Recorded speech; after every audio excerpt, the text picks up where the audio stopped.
শুরুটি আপনারা জানবেন। তো দর্শক, সুজাতা আপু মানিকগঞ্জের মেয়ে, তিনি ছোটোবেলা থেকে মানিকগঞ্জে বড় হয়েছেন এবং আপুর যে মূল স্বপ্ন, তিনি একজন লেডি বাইকার।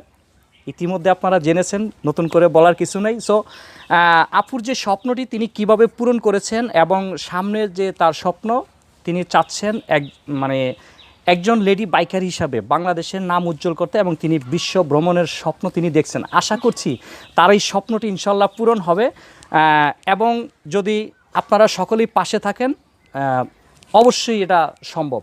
তো আপু, আমাদেরকে আপনি একটু বলবেন যে আপনি আসলে শুরুটা যেভাবে আপনার হলো, আমরা তো গল্পের মাঝে আপনার একটু লাইফে চলে গিয়েছি।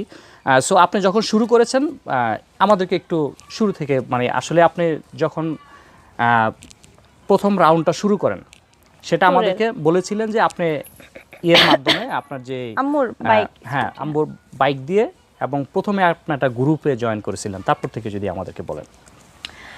2018 থেকে আর কি, 18 থেকে আর কি গ্রুপে বাইকিং কমিউনিটিতে জয়েন করা আর কি।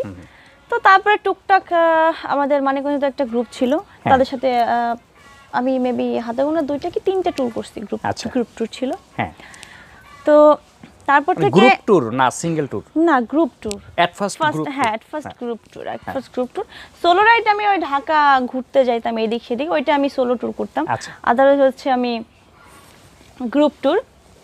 তো গ্রুপ ট্যুর করার পরে আস্তে আস্তে সোলোর দিকে চলে গেলাম, কারণ গ্রুপ ট্যুরে অনেকগুলো ছেলের সাথে একটা মেয়ে, এখন সমাজের মানুষ তো সব এক না, এক একজন এক এক নজরে দেখে। তো পরে আমি লং রাইড যেগুলো আর কি, লাইক এরকম যে আমার ওখানে নাইট স্টে করতে হতে পারে, তো এই রাইডগুলোতে আপনি যেহেতু সামাজিক বিষয়টা নিয়ে আসলেন, আমি এখানে একটু কথা আপনার কাছ থেকে নিতে চাই। সেটা হলো, আপনি যখন আপনার পিতৃস্থল থেকে আপনি যখন একজন বাইকার হিসাবে আপনি যখন আত্মপ্রকাশ,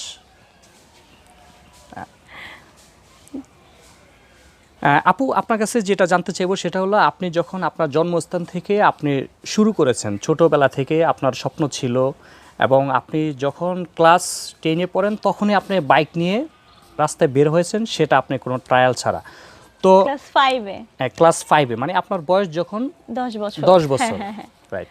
হ্যাঁ, তো আমি যে বিষয়টা, আপনার সামাজিক বিষয়টা নিয়ে আসার কারণে আমি কথাটা বলতেছি। তো আপনি আপনার যে পাড়া প্রতিবেশী আছে এবং যারা আপনার মোট কথা বলতে আশপাশে যারা আছে, তো তাদের বিষয় থেকে আপনি কীরকম আচরণটা আপনি পেয়েছেন? কোনো ধরনের রিয়াকশন বা না, আমি ধরতে গেলে স্বাচ্ছন্দ্যে নেওয়া বিষয়টা? আমি ছোটবেলা থেকে অনেক চঞ্চল ছিলাম, অনেক চঞ্চল, যেটা বলার মতো না। আমি আমার পাড়া প্রতিবেশীকে কত জ্বালাইছি, এইটা তাদেরকে সামনে নিয়ে আসলে বলতে পারবে। এক কথা বোঝা যায় যে ছোটবেলা থেকে আপনি তাদের মন জয় করে নিয়েছেন। একদম একদম। তো আমি খুবই তাদের সাপোর্ট, আমার ফ্যামিলি সাপোর্ট তো অবশ্যই আছে, এটা ছাড়া তো পসিবল ছিল না। তবে আমার পাড়া প্রতিবেশীর সাপোর্ট আমি অনেক পেয়েছি, এবং ইভেন আমি এখন পর্যন্ত পাই। কিছু একটা করতে গেলে আমাকে কখনো বলে না যে তুমি এটা করো না, বা এটা ঠিক আছে করো, আমরা তোমার সাথে আছি, এরকম একটা জিনিস। তো আমার এলাকা থেকে আমি কখনো এরকম কোনো কথা বা কোনো মন্তব্য শুনি নাই যেটা দিয়ে আমি আমার কষ্ট লাগবে বা অন্য একটা কিছু যাই হোক খারাপ লাগবে। তো এরকম আমার এলাকা থেকে কখনো শুনিনি। তো আমি যখন আস্তে আস্তে জেলার বাহিরে বের হলাম, বা আমাদের যে জেলায় বিভিন্ন জায়গায় টুকটাক, তো সেখান থেকে দু একটা মানুষ বলতো, ইভেন এখনো কিছু মানুষ বলে মেয়ে মানুষ কেন বাইক, আমার আম্মুকেও বলে মেয়ে বড় হয়ে গেছে এখনো বাইক চালায়, বিয়ে শাদী দিবা না, মেয়ে মানুষ হাজার হলো তো একটা মাইয়া। হ্যাঁ, সেটা আমরা অ্যাকচুয়ালি আমরা অনেক কিছু দেখেছি যে একজন বাইকার বউ ছিল যিনি ফারজানা আপা, তাই না? ফারজানা আপাকে নিয়েও আমরা দেখেছি অনেক মন্তব্য হয়েছে। পরবর্তী সময়ে সেটা সামাজিকভাবেই মানুষ আসলে নিয়েছে যে মানুষের শখ থাকতেই পারে, বিষয়টা তো তাই না? আচ্ছা, তারপর আপু বলেন, তারপরে আপনি যখন তো তারপরে বাইরে গেলে কথাগুলো আর কি বেশি শুনতে হতো, অবশ্য এখনো শুনতে হয়। এখন তো ধরতে গেলে একটু বেশি শুনতে হচ্ছে, আরে মাইয়া মানুষ বাইক নিয়ে ঘুরে টান করে আর কোনো কাজ নাই, এই সে ব্লা ব্লা। তো আমার তাদের নিয়ে কিছু বলার নাই, কারণ হাতের 5 আঙ্গুল তো সমান না, সমাজের মানুষও সবাই সমান না, এক একজনের মন মানসিক তো এক এক রকম, কেউ ভালো চোখে দেখবে, কেউ খারাপ চোখে দেখবে, এইটাই স্বাভাবিক। সবাই তো আর এক চোখে মানে কাউকে দেখা পসিবল না, সম্ভব না। হ্যাঁ, তো তারপরে সব মিলে আমি মোটামুটি ভালোই আছি, কটূক্তি শুনি কিন্তু এড়িয়ে চলে আসি। আচ্ছা, আমি শুনতেছি, আচ্ছা না শোনার ভান করে চলে আসলাম, বা হাসি মুখে উড়িয়ে দিয়ে কেউ কোনো কথা বলে। আমার লাইফে এমনও ঘটছে যে সে আমার সামনে সে আমাকে কটূক্তি করে কথা বলতেছে, আমি কথাটা হাসি মুখে উড়াই দিয়ে চলে আসছি, আপনি বলছেন আপনার কাছে থেকে গেল, আমি নিলাম না, আমি হেসে চলে আসছি, শেষ। এরকম তো এরকম এখনো হয় আর কি। কিছু পাবলিক কমেন্ট থাকে যেটা মানে এড়িয়ে চলাটাই। পাবলিক কমেন্ট থাকে, ইভেন রাস্তাঘাটে বের হলে কিছু ছেলেরা আছে যে যারা মেয়ে দেখলে একটু অন্যরকম ভাবে, হ্যাঁ, বিশেষ করে আপনার class 9 to inter second year পর্যন্ত যে ছেলেগুলো আছে, বিশেষ করে মানে আমরা খাস মানে আপনার গ্রামের ভাষায় যেটাকে বলি চ্যাংরা পোলাপান, আর সেটা তো অ্যাকচুয়ালি মানে ওদেরকে একটু বেশি, ওরা মানে মেয়ে দেখলে মনে করে মেয়ে মানুষ, মানে একটু অন্যরকম ভাবে আর কি কটূক্তি করে বা সাউন্ড করে বা একটু অন্যভাবে বাজে ভাবে একটু গাড়ি চালায়, এরকম একটা জিনিস ওই জিনিসটা এখনো ফেস করতে হয় আর কি। সেটা অ্যাকচুয়ালি যদি একজন বোরকা পরা মেয়েও হেঁটে যায় তবুও তারা করে, এটা থাকবে। তারপরে আমরা যখন আপনি রাউন্ড শুরু করেন, মানে যাদের স্বভাব যেরকম সে সেরকমটা করবে, বলে লাভ নেই। ঠিক আছে, তারপরে আপনি যখন প্রথম রাইড শুরু করলেন? হ্যাঁ, প্রথম রাইড বললাম গ্রুপ ট্যুরে। হ্যাঁ, গ্রুপ থেকে তারপরে হচ্ছে আস্তে আস্তে গ্রুপ ট্যুরের সাথে দু একটা সোলো ট্যুর করলাম। এমনও আছে যে আমি আর আমার একটা ফ্রেন্ডকে বললাম ঠিক আছে চল যে দোস্ত ঘুরে আসি, তো একটা ফ্রেন্ডকে নিয়ে ঘুরে আসলাম, অবশ্যই day tour, day long tour করতাম। তো তারপরে হঠাৎ করে একদিন, মোটামুটি এখন 13 বছর চলতেছে বাইক রাইড করি, তো একজন বললো যে আপু এখনো টেকনাফ, মানে আমিও মূলত দেখি যে অনেক ছেলেরা টেকনাফ থেকে তেতুলিয়া ট্যুর করে, বাংলাদেশের 64টা জেলা ট্যুর করে, বিভিন্ন জায়গায় ট্যুর করে, কিন্তু আমি হচ্ছে আমার সমস্যা বাসা থেকে নাইট স্টে পারমিশনটা পাইতাম না। মা বলতো তুমি যেখানে যাও তোমার রাত 1টা 1টা 1:30 বা 2টা যাই বাজুক তোমার বাসায় আসতে হবে, রাত থাকা যাবে না কোথাও। সমাজ বললে তো একটা কথা আছে, আরে মেয়ে মানুষ রাত থাকে। এখন তো না হয় মোটামুটি ভালোই সাপোর্ট পাচ্ছি আর কি। তো আমার পা যখন ভেঙে গেল, পায়ে ভাঙা কথাটা বলছি, তো ওটা ঠিক হওয়ার পরে হচ্ছে আমি লং ট্যুর গুলো শুরু করলাম। আচ্ছা, আপনি বলেছেন যে পাও ভেঙেছে মানিকগঞ্জে? হ্যাঁ, পাটা ভেঙে গেছিল, চোয়ালটা ফ্র্যাকচার বলেছিলাম যে ওটা ঠিক হওয়ার পরে মোটামুটি আমি লং ট্যুরটা শুরু করলাম। তো তারপর হচ্ছে নাইট স্টে, মানে আপনি নাইট স্টে পারমিশনটা এখন পাইলাম, মা বলতেছে যে মানে আপনি অ্যাক্সিডেন্টের পরেও আপনার মা আপনাকে লং ট্যুরের পারমিশনও দিল, প্লাস আমি তো আমার পায়ে রিং নিয়ে আমি ট্যুর করছি। তাই? হ্যাঁ, আমি আমার পা ভাঙার 26 দিনের দিন থেকে আমি আবার বাইক রাইডিং শুরু করে দিছি। ইভেন আমার মায়ের বাইক দিয়ে, মা বলছে তুমি আবার সেই ছোটবেলা চলে গেছো, আবার আমার বাইক দিয়ে আবার শুরু করতেছো। পাটা যখন ভাঙলো তো তারপর হচ্ছে আবার সেই মায়ের বাইক দিয়ে আমি ফার্স্ট শুরু করলাম 26 দিনের দিন থেকে আর কি। তারপরে তো আমি পায়ের রিংটা কোনো মতে খোলা, 9 মাস ছিলাম, খোলার পরে ইভেন আমি পায়ে রিং নিয়েও ট্যুর করছি, আমার পায়ে প্লাস্টার ছিল, আমি প্লাস্টার নিয়েও বাইক চালাইছি, ঘুরছি। আমি আমার ঘোরা মানে বাসায় মন টিকে না, সবকিছু মানে বাদ যাবে, বাট রাইডিং বাদ যাবে না, মন টিকে না। আচ্ছা, ঠিক আছে। আমি আমার পায়ে প্লাস্টার নিয়ে আমি রাইড করছি। তো তারপরে লং ট্যুর শুরু হলো। আমি পরে একদিন বললো যে এক ভাইয়া বললো যে কি এত বছর ধরে বাইক চালাও এখনো টেকনাফ তো তেতুলিয়া রাইড করলা না, হ্যাঁ মজাই তো বুঝলা না। আসলে কথা চাই কিন্তু মা তো পারমিশন দেয় না, আর টাকা পয়সার ব্যাপার আছে, আমাদের তো ওই এত অ্যাবিলিটি নাই যে টাকা চাইলেই পাওয়া যাবে। আমাদের যে কোথাও যেতে হলে আগে প্রস্তুতি নিতে হয় যে মা টাকা দাও বা টাকা জমাও, আমি সামনের মাসে কোথাও যাব, এরকম একটা টাকা। তো বাসায় এসে আমি মাকে বললাম যে আমি টেকনাফ তো তেতুলিয়া রাইড করব। মা বলছে যে না দরকার নাই, অনেকদিন, আমি মোটামুটি 3-4 দিন সময় নিয়েছিলাম যে যাবো আবার ওইখানে গিয়ে আসবো, যেহেতু কক্সে গিয়ে আমি থাকবো, অবশ্যই কক্সবাজারের মজাটা না নিলে কিভাবে হয়, আমি জীবনে কখনো যাইনি যেহেতু। তো মা তো দিবেই না, বলছে না আমার কাছে টাকা নেই, টাকা পয়সা দিতে পারবো না। তো এর কিছুদিন আগে মা আবার আমাকে পাসপোর্ট করার জন্য টাকা দিয়েছিল, পাসপোর্টটা করা হয় না এখনো। বলছে ঠিক আছে না দিলাম, আমার কাছে পাসপোর্টের টাকা আছে, আমি পাসপোর্টের টাকা নিয়ে আমি চলে যাবো, আমাকে পাসপোর্ট টাকা আছে আমি ওইটা নিয়ে চলে যাবো। তখন আর কি মায়ের সাথে মোটামুটি একটু রাগারাগি করে আর কি বের হলাম।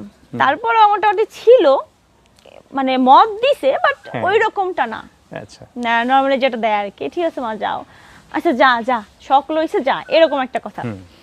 মানে একটু মনক্ষুণ্ণ হয়ে আর কি। তো তারপরে রাস্তায় অর্ধেক যাওয়ার পরে ফোন দিছে যে তোমার কি টাকা লাগবে, আমি বলছি হ্যাঁ অবশ্যই লাগবে। তখন হচ্ছে মা বাবাকে টাকা দিল, আমি এটা একটা তেঁতুলিয়া ট্যুর সম্পন্ন করে আসলাম। আসার পরে ভাবলাম যে আমি একা না, সাথে কোনো অবশ্যই না না আমি তো ওকে দেখাই নাই, আমার এই যে পেট ডগ ছিল আচ্ছা এই যে, আমি ওকে দেখাইনি। এটা হলো আপনার ফার্স্ট ট্যুর সঙ্গী? ও মানে ওর বয়স এখন 4 বছর। আচ্ছা। তো আমার 4 বছর যাবত আমার সাথে আছে, মানে এখন চলতেছে 3 বছর যাবত আমার সাথে আছে। তো ওর 3.5 মাস বয়স থেকে আমার সাথে রাইড করে, আমার রাইড পার্টনারও, বিশেষ করে বলতে পারেন বডিগার্ড হিসাবেও। আচ্ছা দর্শক, আফুর যে বডিগার্ড তিনি দেখিয়েছেন, আমরা নিশ্চয়ই এই বডিগার্ড সম্পর্কে আমরা আপনাদেরকে একটি ভিডিও তৈরি করে দেখাবো।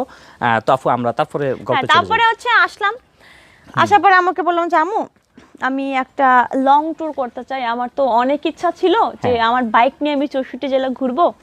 তো আর তার আগে বলে নি যে জিমি কিন্তু ফার্স্ট ডগ ছিল, মানে পোষা কুকুর ছিল, যে কিনা টেকনাফ থেকে তেঁতুলিয়া কমপ্লিট করছে 28 ঘন্টাতে বাইকে অ্যাজ এ পিলিয়ন হিসেবে। তা আমার একটা বাইকই বসাছিল? হ্যাঁ, মানে তাকে কোনো ক্যারি করার জন্য কোনো মানে বেল্ট বা কোনো সেফটি বেল্ট? না আমরা নরমালি বসে, হ্যাঁ নরমালি।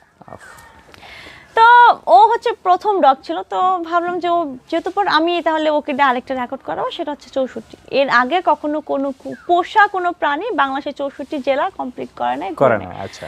তা আমার ইচ্ছা আমি ওকে একটা রেকর্ড করবো, প্লাস আমারও ইচ্ছা যে আমি বাইক নিয়ে বাংলাদেশ ঘুরবো, আমার খুব শখ। এখন আপনার জানা মতে কি কোনো লেডি বাইকার এর আগে 64 ভ্রমণ করেছে? আমার জানা মতে মেবি আমি অনেক মানে ঘাটাঘাটির পরে মেবি 4 জন, 2টি স্কুটি নিয়ে মেবি 4 জন গিয়েছিল, ওনারা অনেক দিন সময় নিয়েছিল। আচ্ছা, অনেক দিন, মাসখানেক উপরে প্রায়। আচ্ছা, আপনি কত দিনে মানে শেষ করেছেন? আমি 15 দিনে শেষ করছি। 15 দিনে। এবং তাদের কি বাইক ছিল, আপনার কি বাইক ছিল? তাদের স্কুটি ছিল। তাদের স্কুটি ছিল। আর আপনার কি স্কুটি এটা আমি সঠিক জানি না। আচ্ছা, যাক আমি স্কুটি ধরে নেই। স্কুটি, হ্যাঁ। সো তো আপনার কি ছিল? আপনার কি এফজেড? আমার হ্যাঁ এফজেডএস। এফজেডএস, আচ্ছা ঠিক আছে। তার মানে আপনি তাদের থেকে আপডেট?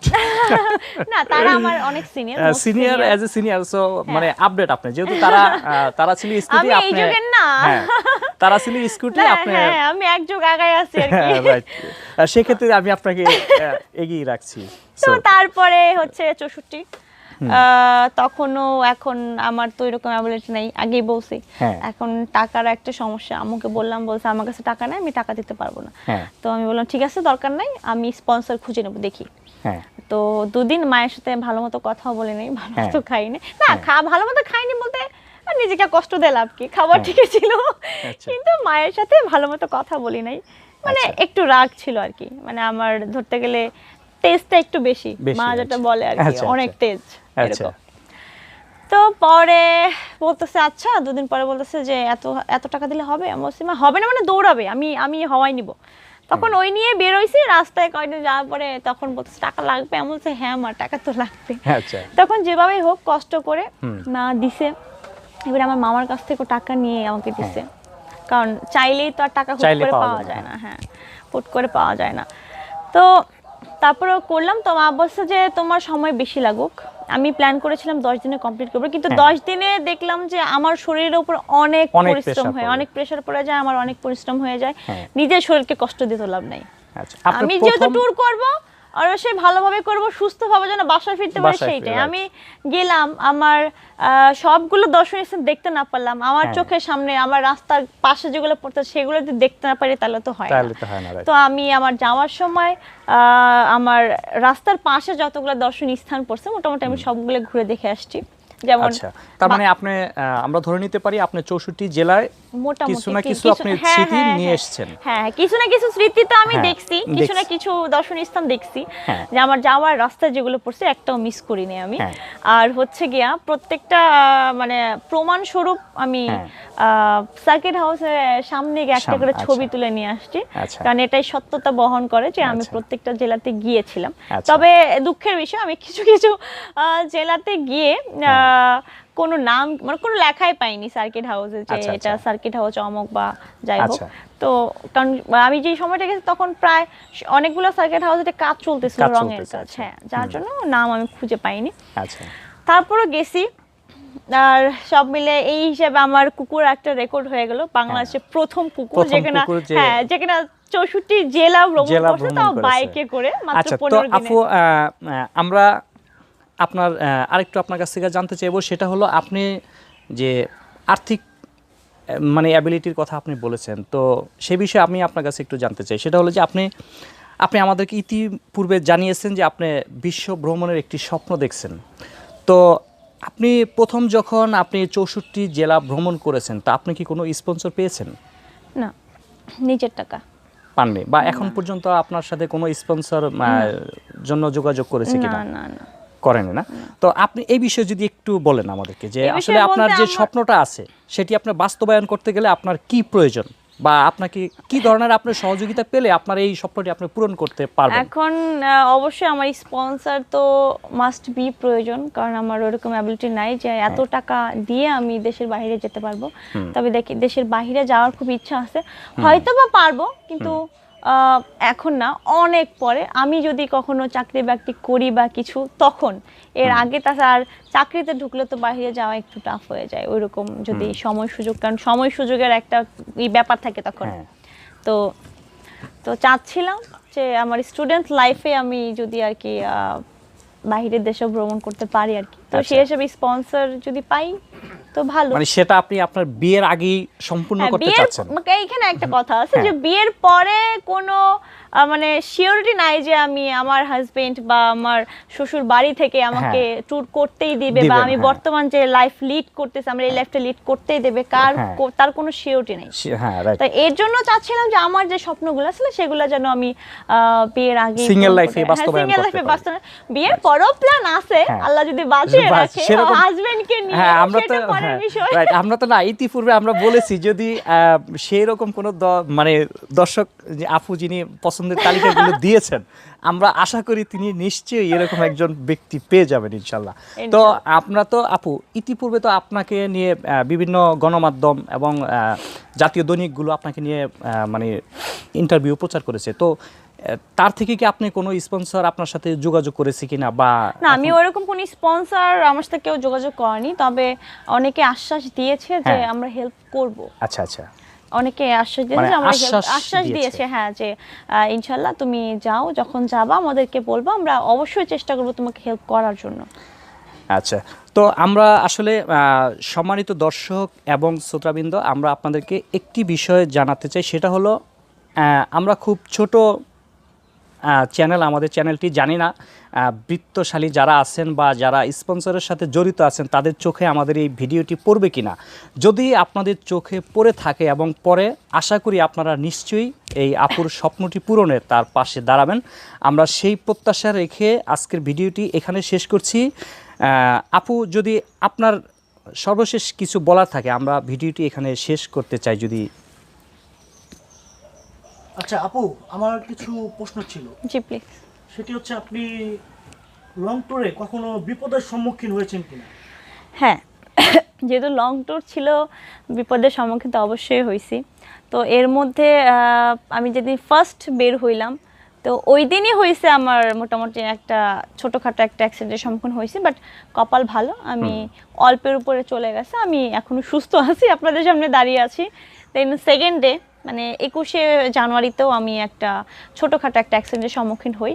তো ওটা হচ্ছে পাবলিকের জন্য আর কি, উনি বাইপাস থেকে হঠাৎ করে বাইকটা ঢুকিয়ে দেয়, এদিক সেদিক না দেখি, তো কন্ট্রোল করেছিলেন, তো তিনি পড়ে গেছিলেন। এই অ্যাক্সিডেন্টটা কোন জায়গায়? সেকেন্ডে এটা বরিশালে ঢোকার আগে। বরিশালে মানে ফার্স্ট আপনি? সরি, বরিশাল, রাজশাহী ঢোকার আপনি ফার্স্ট মানিকগঞ্জ থেকে, মানে আমি ফার্স্ট মানিকগঞ্জ থেকে সৈয়দপুর পর্যন্ত গেছি, 7টা জেলা টাচ করে সৈয়দপুর, তারপরের দিন হচ্ছে আমি রাজশাহী। হ্যাঁ, তো রাজশাহী ঢোকার আগে। আচ্ছা, তারপরে ঘটনা আমরা শুনবো না, আরেকটা ছিল, আরেকটা সমস্যা, সেটা হচ্ছে আমার বাইকের সমস্যা হয়েছিল থানসি। মানে আমি যখন বান্দরবান থেকে আপনার থানসি, চিম্বুক পাহাড়, ডিম পাহাড় হয়ে যখন ঢুকতেছিলাম, তখন থানসিতে ডিম পাহাড়ে ঢোকার আগে, মানে ডিম পাহাড়ের ওখানে যাওয়ার আগে আমার বাইকে ব্রেক প্লেট কাজ করা অফ করে দিয়েছিল পিছনেরটা, মেবি গরম হয়ে গেছিল, দ্যাটস ওয়াই। তো ওইটা আমি ভয় পাইছিলাম প্রচন্ড, কেন এরকম হচ্ছে, পাহাড়ি এলাকা, ব্রেক ছাড়া তো চলবেই না, আর আমি একটা মানে ব্রেক ইউজ করে অতটাই না কমফোর্টেবল না। হ্যাঁ, তো নেটওয়ার্কও পাচ্ছিলাম না, আমি কাউকে ফোন দিব কিভাবে। তো আমি বাইক রেখে প্রায় 1/2 কিলোমিটার হেঁটে হেঁটে চলে গেছি অন্যদিকে নেটওয়ার্ক খুঁজতে খুঁজতে। তো হঠাৎ করে নেটওয়ার্ক পাওয়ার পর আমি একটু খোঁজ নিলাম, পরে ভাবলাম হয়তো বা গরম হয়ে গেছিলো এর জন্য। তো এরকম মোটামুটি 20-25 কিলো যাওয়ার পরে আবারও সেম প্রবলেমটা হয়, কিন্তু ঠান্ডা হওয়ার পরে আবার নর্মাল হয়ে যায়। তো এইটা বাইকের এই প্রবলেমটা আমি ফেস করি। মানে আপনার এই 15 দিন ট্যুরে বাইকের শুধু এই প্রবলেমটা হয়েছে, এছাড়া আদারওয়াইজ আপনি মানে যে এই 64টা জেলায় আপনি যখন ভ্রমণ করেছেন, মানে কিছু যদি আমাদেরকে অভিজ্ঞতা আপনি শেয়ার করেন, এই 64টি জেলার মানুষগুলো কেমন ছিল? মানুষগুলো বলতে আপনি যখন 64 ট্যুরে বের হলাম, যেখানে যেখানে যে আপনি উপস্থিত হয়েছেন, মানে ওখানের প্রতিক্রিয়া এবং ওই মানুষগুলো সম্পর্কে যদি আপনি কিছু আমি যখন বের হলাম তখন আমার এক বড় ভাই নোমান ভাই আমাকে বলছিল যে তুই এমন একটা গেটআপে বের হবি, যেহেতু একা বের হচ্ছিস, কেউ যেন দেখে চিনতে না পারে যে তুই মেয়ে মানুষ। আচ্ছা আচ্ছা, মানে এমন ভাবে যাবি কথা না বলা যেন চিনতে না পারে যে তুমি। আচ্ছা, তাহলে এটা তো একটা ইন্টারেস্টিং বিষয়। হ্যাঁ, আর আমার প্লাস পয়েন্ট ছিল আমার চুলগুলো অনেক ছোট। হ্যাঁ রাইট রাইট। তো এটা আমার চুল অবশ্যই যে আমার জন্য প্লাস পয়েন্ট ছিল। আচ্ছা, তো আমি মূলত মানুষ হচ্ছে জিমির জন্য কৌতূহল হতো যে আচ্ছা আচ্ছা, ও ভাই মানে এসে বলতো যে ভাই ও কি এইভাবে বসে আছে, ওরে কি খাওয়ান, কই থেকে নিছেন, কত নিছে, বা ও সামনেই বসে না পিছনে বসে, কোনো কিছু বাসায় হানতেন, মানে ওকে নিয়ে কৌতূহল বেশি। যখন আমি কথা বলতাম, উত্তর দিতাম, জবাব দিতাম, তখন তারা একটু মানে কৌতূহলে আমার দিকে তাকায়, কো আপনি মেয়ে? আচ্ছা সরি আপু, আমরা তো ভাবছিলাম ভাইয়া। তো তখন হচ্ছে কি আশেপাশে মানুষ যেখানেই থামতাম আমার চারিদিকে মানুষ, মানে মনে হচ্ছিল যে মানে আমি চারিদিকে মানুষের মধ্যে আমার মাঝে মধ্যে ফিল আসতেছিল যে আমি হয়তো কোনো চিড়িয়াখানা থেকে ছুটে আচ্ছা আচ্ছা, মানে বিষয়টা এরকম যে শব্দ বেশি লেডি বাইকার, এটা কেউ চিনতেই পারছে না। আপনি একা বের হইছেন 64 জেলা ঘুরতে, বাহ আপনার তো অনেক সাহস। ইভেন আমি বান্দরবান যাওয়ার যতগুলো চেকপোস্ট ছিল প্রত্যেকটা চেকপোস্ট থেকে বলছে আপনি একা বের হইছেন, একটা মেয়ে মানুষ, তাও এই রাস্তায়, এরকম কিছু কমেন্টও আমি শুনছি। তো মানে কমেন্টগুলো কেমন ছিল? সাপোর্টিং কমেন্ট নাকি? সাপোর্টিং তো অবশ্যই ছিল, অবশ্যই সাপোর্টিং ছিল। একটা বিষয় হচ্ছে আপনি যখন মানে বান্দরবান এলাকায় প্রবেশ করেছেন, তখন ওই এলাকা তো পাহাড়ি এলাকা, আপনার ভিতরে কোনো ভীতু কাজ করেছে না? কারণ এর আগে আমি সাজেক গিয়েছিলাম, তো পাহাড়ি এলাকার এক্সপিরিয়েন্স আমার আছে। তো ওইরকম কোনো ভয় হয়নি, কিন্তু বাইকে যখন বললাম সমস্যা হয়েছিল তখন একটু ভয় কাজ করছে, যেহেতু একদম ফাঁকা একটা জায়গা, পাহাড়ি, বাড়ি ঘর তো তেমন নাই, খুঁজে খুঁজে নিতে হয় কই আছে।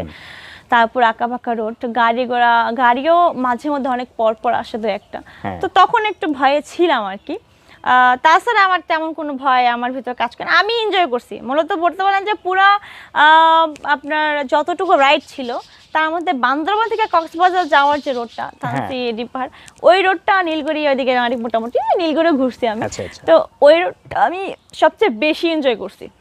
আচ্ছা, সবচেয়ে কৌতূহল বিষয় সেটা হচ্ছে আপনাকে রাস্তাগুলো চিনে দিছে কে, বা আপনি সেটা কি মোবাইলের ম্যাপ থেকে বের করেছেন? এটা আমি এটা হচ্ছে ফার্স্ট টাইম। অবশ্যই আমি, আমার একটা ফ্রেন্ড আছে সাজ্জাদ হোসেন নাম, মানিকগঞ্জেরই, তো বলতে পারেন পুরা ম্যাপের যে রোড প্ল্যানটা ও আর আমি মিলে করেছিলাম।